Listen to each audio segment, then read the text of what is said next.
Hello everyone, welcome to A Jew Like Me. My name is Jessica Israel, and this is a podcast for all of us who love Torah, but have felt like we are not fully represented in mainstream Jewish life or the pop culture idea of who a Jew is or what a Jew looks like.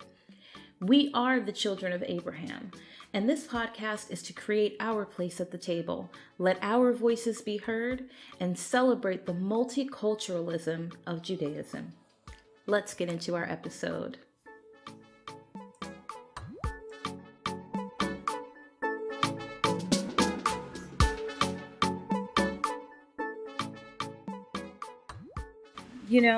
This episode today is actually one that I wasn't planning on doing. I actually had a Torah verse that I wanted to talk about that I thought was really cool and, could really teach us a couple things and would be, awesome to deep dive into. But something happened today and it just really changed the course of everything. Today, I was racially profiled with my family while going to Costco. And this is a big deal because when you experience prejudice, when you experience being attacked because of who you are, it is traumatic. It's extremely traumatizing. It's dehumanizing. It leaves an indelible mark on you that you cannot erase. It affects every core of your being. It affects your spirit. And in some ways, it changes everything about you in just an instance, no matter how many times you go through it, which, unfortunately, many of us, we experience it many times. But it made me think about what to say in this episode, and I literally just started thinking about it right before I pressed record. The idea of where can we feel safe? When can we feel safe? It's so tough, and it's hard, and it's sad that we have to think that way. That in many circles, we are not safe. If you are a Jew of color, every day that you leave your home, you are faced with the reality that someone may racially discriminate against you. And when people hear discrimination, they just think, oh, well, maybe you didn't get the job. You just got the rejection notice. No, it's more than that. You may have something happen to you, like what happened to me, where you have people come up to you in the store, corner your family, and dehumanize you in public. All because of your race. At Costco. I will keep saying that name because people need to know that this happened there. And that when I looked at some reviews, it seems like other people had experienced similar things. But for me, it was especially traumatic because I was with my child. And as much as I want to protect my child from these things, it hit me today that, wow, I will have to have that talk someday. The fact that there has to be a talk, it's not right and it's not fair. But as a Jew of color, we do face that. We face the idea of, okay, we may leave our home and, gosh, I hate to say this, we may not come back. Because it could be worse than someone just accosting your family. And let me not say just accosting, because it is terrible to be cornered in a store and verbally attacked for no reason other than how you look. To be told that the reason why is because you don't look like their typical customer, and that they've had a lot of thefts recently. So their typical customer doesn't look like a family. Their typical customer isn't wearing regular clothes. They're clean, normal, hair done. What does a typical customer look like? Discrimination makes you feel unwelcome. And I use the term dehumanized because that's what it does. It makes you feel subhuman, less than human. It's terrible that it's in the fabric of so many things in our society and that we try to push against it. But we experience this. This is not a textbook example, if John says A And Peter says, B, how long will it take to get to C? This is real life. Real life with real effects and real people and real families that are affected. And as I was getting to before, as a person of color, you do have to face the fact that, especially in our country, there is a chance you could leave your house and not come home. Because you will have people who will actually physically try to attack you, who may try to take your life. This happens. Someone may say, well, this never happens. If it never happens, you would never hear about it. The fact that you hear about it means that it's happening a lot. Because the reality is that most things don't get publicized. Most things don't make national news. Heck, most things don't make local news. There's only a limited amount of time that they can talk about things, and also what they choose to talk about, which is a whole different topic. So it's a problem. And the reality is, even if it only happened to one person a year, that person is a person. That person has a family. That person means something to people. That person has a life. And also, as Jews of color, not only are we facing racism when we leave our homes, heck, we may face it in our homes, depending on, who you live with. You see it online all the time, so that brings it into our homes, unfortunately. Hit the block button, people. Just side note, hit the block button. If you find bigots online, on Twitter or anything like that, you do not have to respond. Do not let that negativity and that evil into your home. Side note. We not only have to deal with the racism, we have to deal with the anti-Semitism too. We have to deal with the anti-Semitism of people who just hate who we are because we're Jews. We have to deal with our own Jewish brothers and sisters sometimes not accepting us, being bigoted towards us. So a lot of times there's not really a community that we fully feel safe and embraced with. We may go to a community that we feel, okay, we are racially accepted, but then they may not accept us as a Jew. We may go to the Jewish community and they may not accept us because of our racial background. Or even within our own racial communities, they may say, well, you're not really X, or you're not enough of this. You can't really be considered this. Something that's gone on a lot in the past, I want to say 15 plus years, I feel like it's gotten worse, is that there seems to be a litmus test for how black are you? It's crazy. It really is crazy. Well, no, they're not really black because they look light-skinned. Or they're not really black because they're just biracial. All this crap, as if this person, if they get pulled over, the cop is going to be like, oh, wait, let me see your DNA test. Okay, it's 60% African, not 100%. Well, you're good with me. That's not happening. It's not happening at all. And in fact, most people of African descent in this country are mixed. That is the reality. Check your 23andMe, guys. There's mixtures in there, my dude. That's the reality. So let's stop this litmus test crap. But aside from all of that, feeling safe, a safe space for us to not be judged, a safe space for us to be able to worship as we do, where we don't feel like we have to fit into one particular mold, that we have to fit into one camp, into one, what's the word that I can use? That we don't have to fit into one movement. That's the word. That we don't have to fit into one movement. That we don't have to fit into this little box, this little neat box that can just be gift wrapped. It's really tough. It's frustrating. And if you're a parent, there's an extra layer to that.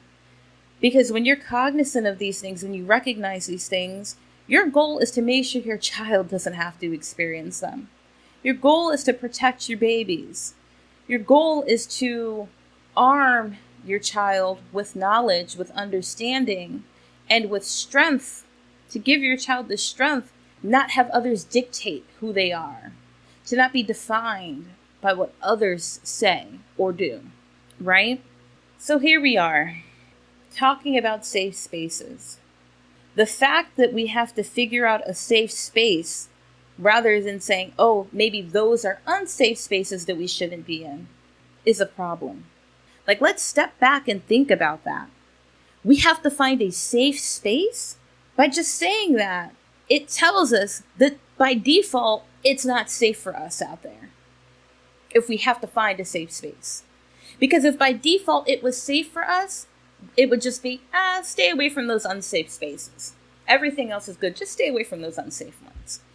But if the default, if the norm is for it to be unsafe, then we have to find a safe space.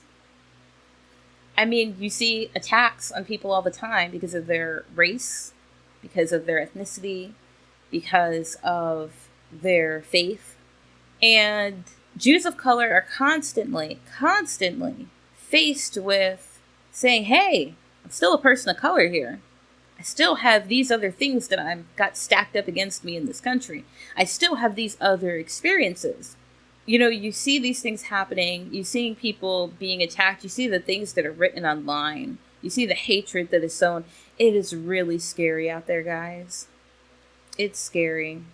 This is not meant to be a ring the alarm episode, but in a way it kind of has to be.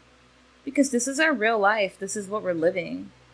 This is what we have to work against. How do we protect ourselves? How do we protect our families? How do we protect our sanity in all of this? Because this is trauma. I think that's something that's not talked about enough. That this is trauma. When you face discrimination, when you face hatred, that is trauma. It's not just, let it go, move on. Easy for someone to say if they've never been through it. Or if someone has just allowed themselves to be so desensitized. But we don't want to be desensitized. Because when you're desensitized, it stops you from feeling other things. When you're desensitized, it prohibits you from being able to feel empathy for others. From being able to recognize where maybe things need to change. You can't let everything roll off your back. You can't let everything just, that's just what they do. You know, I've grown up dealing with discrimination on so many fronts.